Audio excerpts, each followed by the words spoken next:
दोस्तों, स्वागत है आपका हमारी एक और नई कहानी पर। राहुल अपने ऑफिस के लिए तैयार हो रहा था। उसने अपनी पत्नी कोमल को आवाज़ लगाई और कहा, मैं ऑफिस के लिए लेट हो रहा हूँ।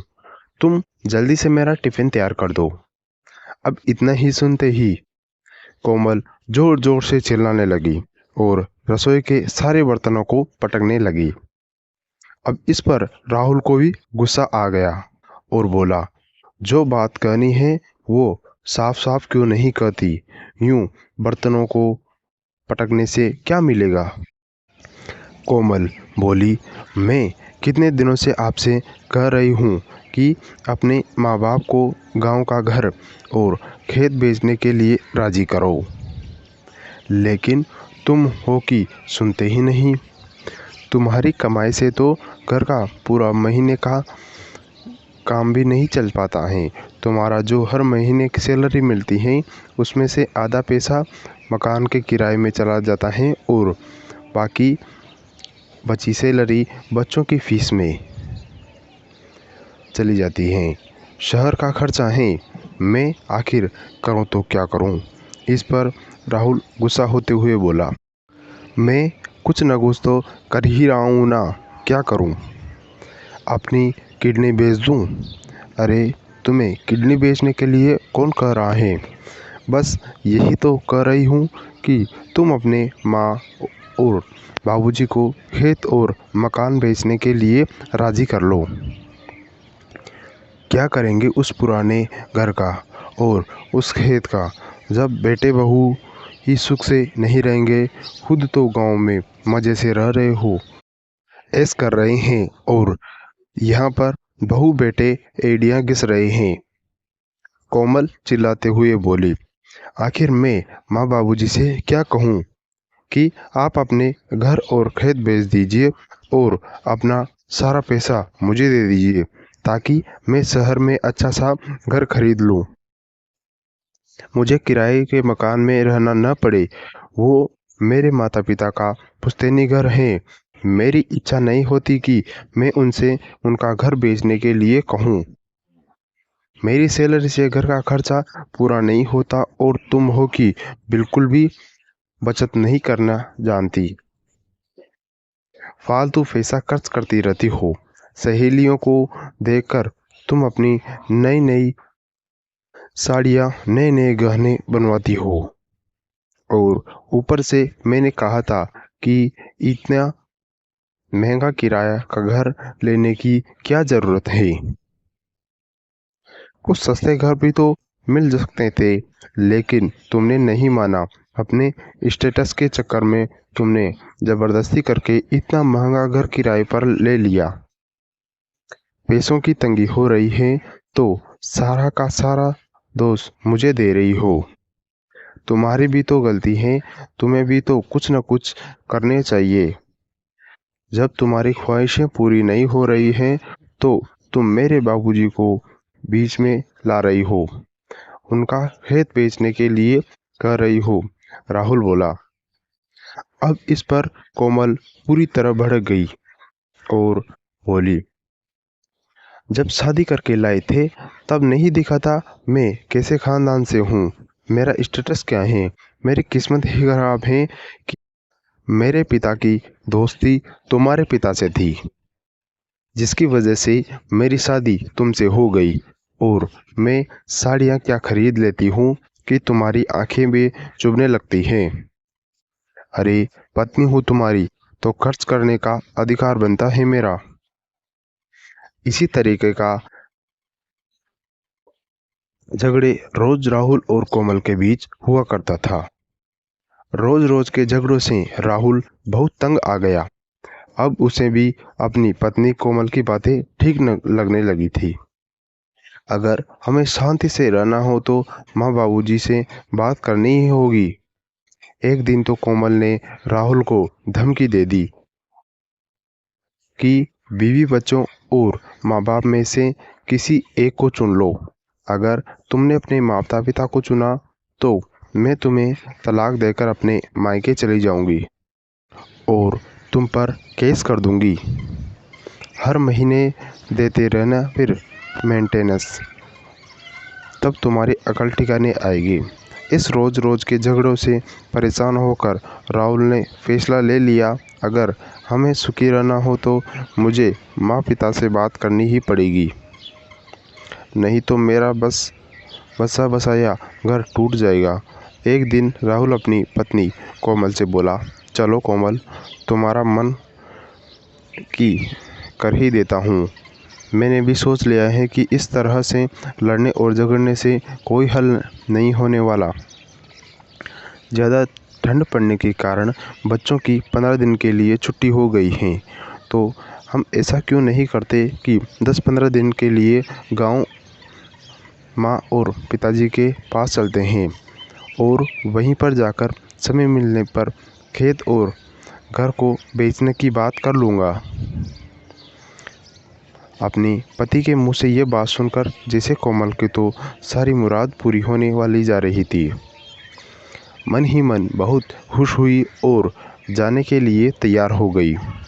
अगले दिन कोमल और उसके पति राहुल अपने दोनों बच्चों को लेकर साथ अपने गांव चले गए। 4 साल के बाद राहुल और उसकी पत्नी कोमल अपने दोनों बच्चों के साथ पर घर आए थे। अपनों और अपनी आंखों के सामने देखकर नरेश जी और ममता जी बड़े ही खुश हुए। ममता जी तो जैसे फूली नहीं समा रही थी। अपने बेटे को अपने सामने देखकर जल्दी से रसोईया में गई और उसके लिए उसका मनपसंद नाश्ता तैयार करने लगी। तब तक कोमल भी अपनी सास के पास रसोईया में आ गई और कहने लगी, माँ जी, आप यह क्या कर रही हो? मेरे होते हुए आप रसोई से काम करेगी? आप बेटों में नाश्ता बनाती हूँ। ममता जी ने कहा, बहू, इतने लंबे समय से आई हो, थक गई होगी, आराम कर लो, नाश्ता मैं बना देती हूँ। लेकिन कोमल के मन में तो कुछ और चल रहा था। उसने अपनी सास को एक भी काम नहीं करने दिया और जल्दी सारा नाश्ता खुद ही बना दिया। बहू और बेटों का इतना प्रेम देखकर नरेश जी और ममता जी को बड़ी खुशी हुई। वो तो फूले नहीं समा रहे थे। वो आपस में बात कर रहे थे कि मैंने तो सोचा था कि राहुल शहर में जाकर शहर का ही होकर रह जाएगा, हमारे दिए संस्कार को भूल जाएगा, लेकिन नहीं, हमारे बच्चे तो हमारे दिए संस्कारों को अपनाए हुए हैं। सभी तरीके से राहुल अपनी माँ और पिताजी के साथ बहुत ही अच्छा व्यवहार करता रहा। हर काम में उनका मदद करता, उनकी सेवा करता। अपने पिताजी के साथ रोज़ खेत पर जाता, खेत का काम मिलजुल कर कराया। उधर कोमल अपनी सास को तो इतनी सेवा करती जैसे बहू कम बेटी ज़्यादा हो। सारा दिन माजी करके आगे पीछे घूमती रहती, नए नए अच्छे पकवान बनाकर खिलाती और मीठी मीठी बातें से फुसलाकर उनके सारे गहनों और रुपयों पैसे की जानकारी ले रही थी। ममता जी के छोटे छोटे पोते पोती भी दादी दादी कहकर उनके आगे पीछे उछल कूद करते रहते। इससे सुखद और क्या हो सकता है? ममता जी मन ही मन सोचने लगी, इतने सालों से हमसे राहुल और कोमल, आज हमें उसका फल मिल रहा है। हम लोग तो व्यर्थ में ही चिंता कर रहे थे कि शहर में जाकर राहुल बदल गया होगा। अमीर ख़ानदान की बहू से शादी हुई है तो बहू भी घमंडी होगी, पैसों के मुँह में वो हमें कुछ नहीं समझेगी। लेकिन हमारी बहू साक्षात लक्ष्मी है, अपने माँ पिताजी से भी बढ़कर हमारी सेवा करती है। हम दोनों पति पत्नी का इतना सम्मान करती है। राहुल और कोमल का व्यवहार देखकर आसपास के लोग नरेश जी से कहते, आपका तो बेटा बड़ा ही संस्कारी है, शहर में जाकर संस्कार को नहीं भूला, बड़े नसीब वाले हो आप। इतना सुनते ही नरेश जी की छाती चौड़ी हो जाती है और सर गर्व से ऊंचा हो जाता है। पूरे गांव में सीना तान कर घूमते फिरते अपने बहू बेटे का ना प्रेम देखकर जब नरेश जी और ममता जी के मन में अपनी बहू बेटों के साथ रहने की इच्छा करने लगी, वो भी अपने बहू और बेटे के साथ जाकर रहना चाहते थे।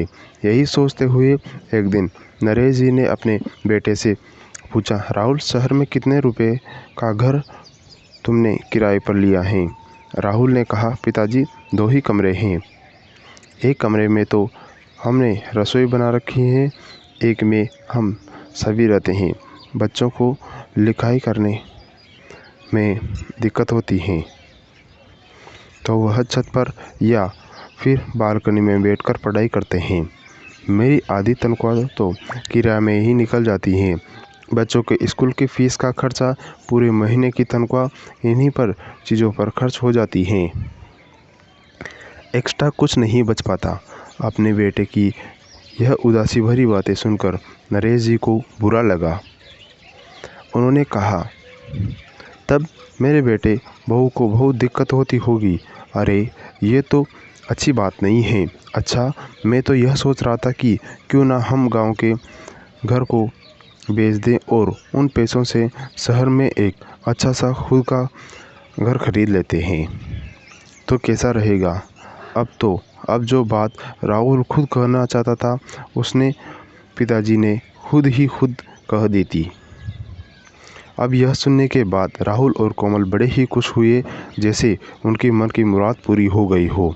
जब 10 दिनों में तुमने मुझे इतना सुख दिया, तो मेरा आगे जल्दी से जल्दी हमें अपने बहू बेटे के साथ रहना है। इसके लिए कुछ करिए। अंत में जाकर निर्णय लिया गया कि इस घर को बेचकर तो शहर में जाकर नया घर खरीद कर रहेंगे। तब राहुल ने कहा, पिताजी, मैं सोच रहा था कि शहर में जाने के बाद यहाँ के खेतों को कौन संभालेगा, कौन देख रेख करेगा? तो इससे अच्छा है कि हम खेत को भी बेच देते हैं और कुछ पैसा सेविंग करके रख देते हैं और उन पैसों से छोटा सा कारोबार शुरू कर देते हैं। नरेश जी बोले, बेटा, मेरे हिसाब से यह ज़मीन बेचनी नहीं चाहिए। मुसीबत में और बुरे समय में यह ज़मीन हमें काम देगी। यह हमारी पुश्तैनी ज़मीन है। मेरा तो मन नहीं कर रहा है, लेकिन चलो, तुम कहते हो तो एक बार इस बारे में ज़रूर सोचूंगा। अब यह फैसला करेंगे कि बाद में नरेश जी अपने गांव के एक मित्र राम प्रताप के पास गए और बोले, राम प्रताप, मैं सोच रहा था कि अपनी ज़मीन और घर बेचकर अपने बहू बेटे के साथ शहर चला जाऊं। वहीं पर एक अच्छा सा घर लेकर छोटा सा कारोबार स्टार्ट करूं, तो कैसा रहेगा?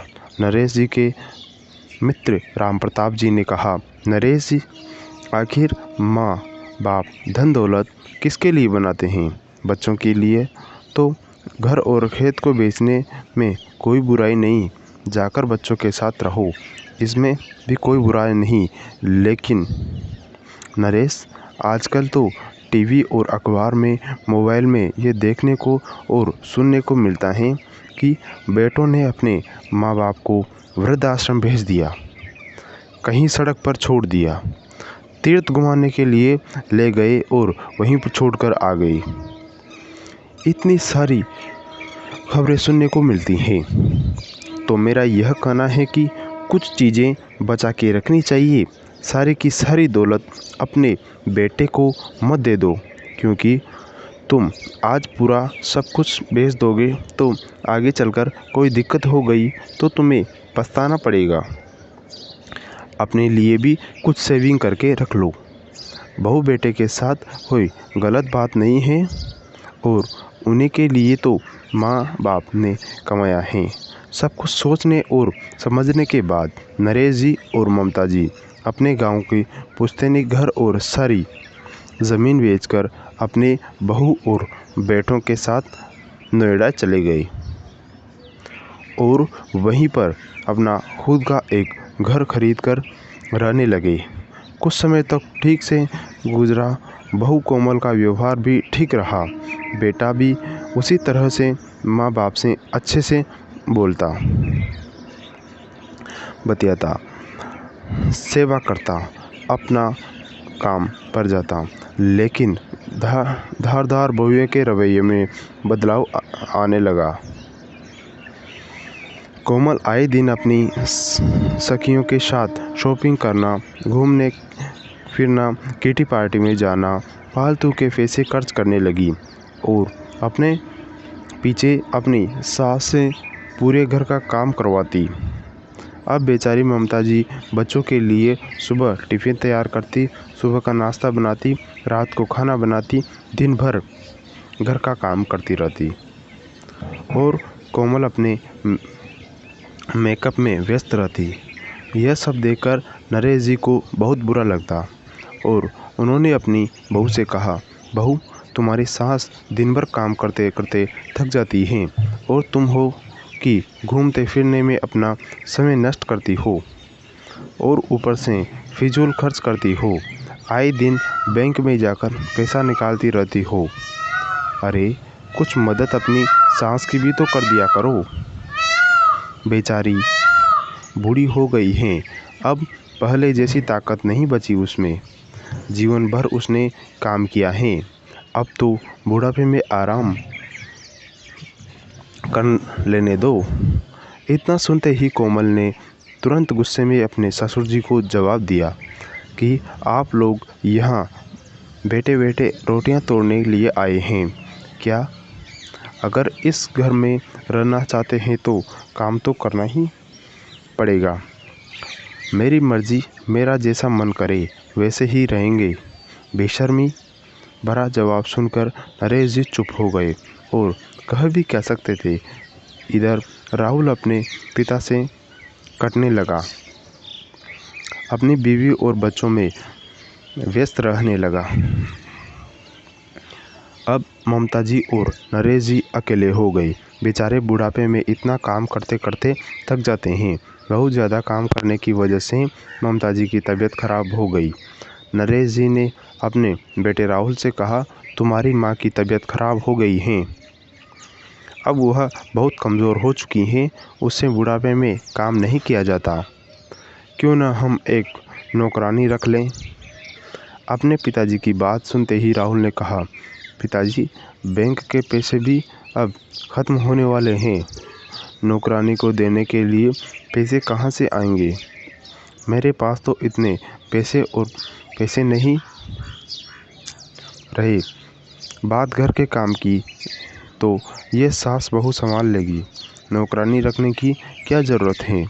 अब नरेश जी पूरी तरह से समझ चुके थे कि गांव में आकर जो व्यवहार हमारे सास बहू बेटे कर रहे थे, जो मीठी मीठी बातें कर रहे थे, इतना सेवा कर रहे थे, ये क्यों कर रहे थे?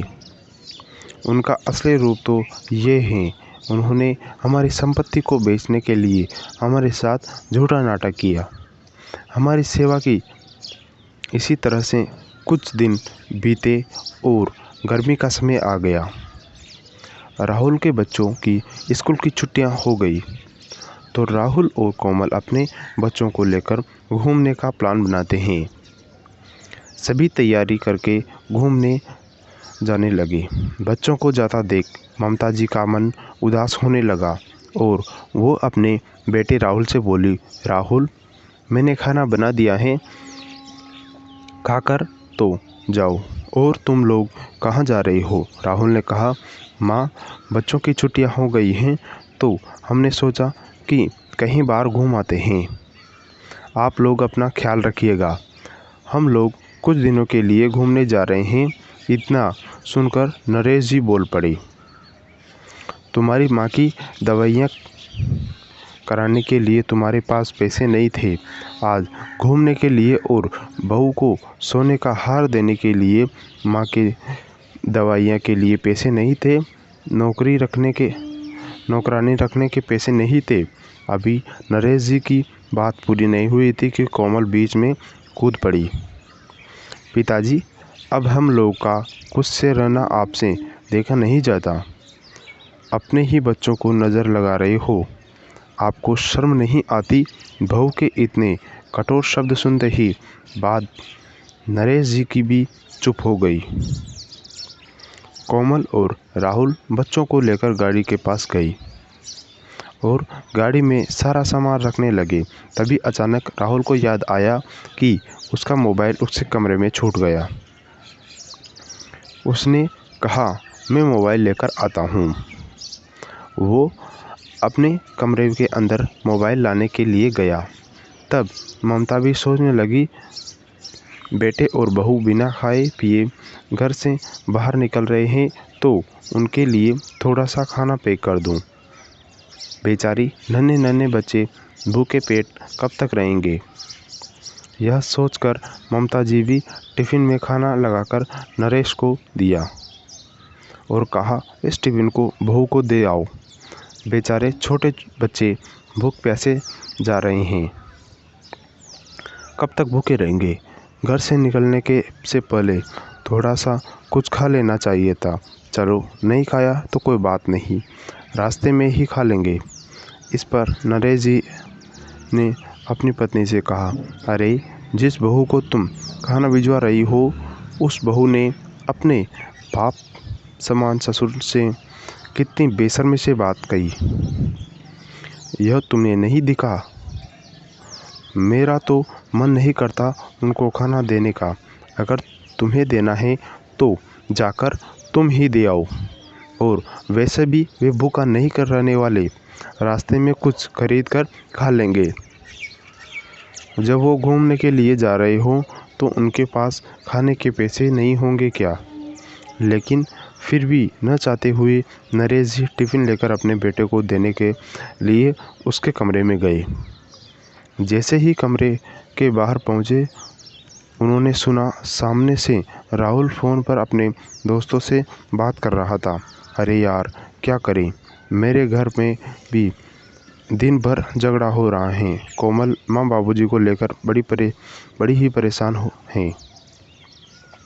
वो कहती हैं कि अपनी माँ बाबूजी को वृद्ध आश्रम में छोड़ दो। अब धीरे धीरे उनसे काम नहीं हो रहा है। उनकी दवाइयों में फिजूल के खर्चे होंगे।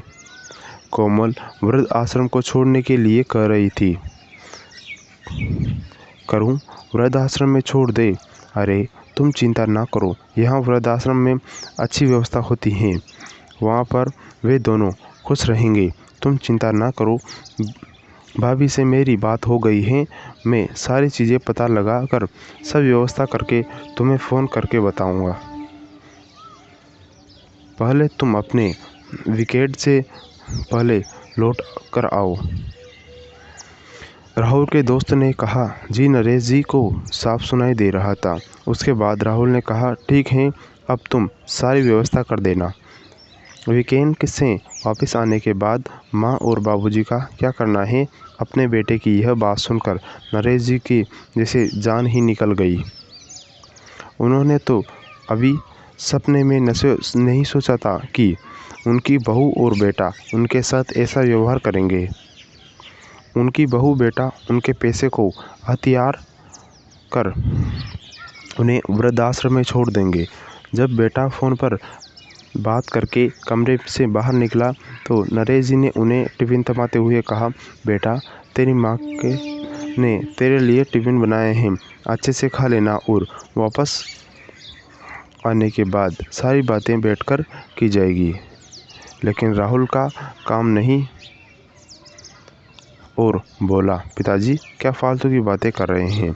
अरे सामने से हटिए, हमें जाने के लिए देर हो रही है। राहुल टिफ़िन देकर गाड़ी में आकर बैठ गया और अपनी पत्नी और बच्चों को लेकर चला गया। नरेश जी के मन में तो वो सारी बातें गूंज रही थी और निडाल सिंह आकर कुर्सी पर बैठ गई। ममता अपने पति को इतने उदास देखकर बोली, अरे बेटे और बहू कुछ ही दिनों के लिए तो बाहर गए हैं, वापस आ जाएंगे, इतना परेशान क्यों हो रहे हो? इस पर नरेश जी ने अपनी पत्नी से कहा, तुम्हारी आंखों पर तो ममता की पट्टी बंधी हुई है। तुम कुछ साफ साफ नहीं देख पा रही हो जो मैं अभी तुम्हें बताऊंगा ना, उसे सुनकर तुम्हारे होश के ठिकाने आ जाएंगे। ममता को कुछ समझ नहीं आया। उन्होंने कहा, क्या बात है, बताइए तो। तुम्हें पता भी है बहू और बेटू बाहर घूमने जा रहे हैं। जब घूम कर आएंगे ना तो हमें लोगों को वृद्धाश्रम में छोड़ देंगे। यह सब उन लोगों की बात थी, वो सिर्फ हमारी सेवा के लिए कर रहे थे, ताकि वे हमारा खेत और घर हथिया सकें, उसको बेचकर शहर को ऐसे आराम से रह सके, अपना खुद का घर खरीद सकें। उन्होंने हमारा इस्तेमाल किया है। उन्होंने तो दुश्मनों से भी बढ़कर हमारे साथ किया है। यह सुनने के बाद ममता जी के पैरों के नीचे से ज़मीन खिसक गई और तुरंत सर पकड़कर ज़मीन पर बैठ गई और फूट फूट कर रोने लगी, अपनी परवरिश को कोसने लगी। तब नरेश जी ने उन्हें चुप कराते हुए कहा, भाग्यवान, तुम चुप हो जाओ। जब तक मैं जिंदा हूँ तुम्हें कोई चिंता करने की ज़रूरत नहीं है। तुम देखना, एक हफ्ते बाद राहुल और राहुल की पत्नी कोमल अपनी छुट्टियां मनाकर बच्चों के साथ वापस घर आए। जैसे ही घर का दरवाज़ा खुला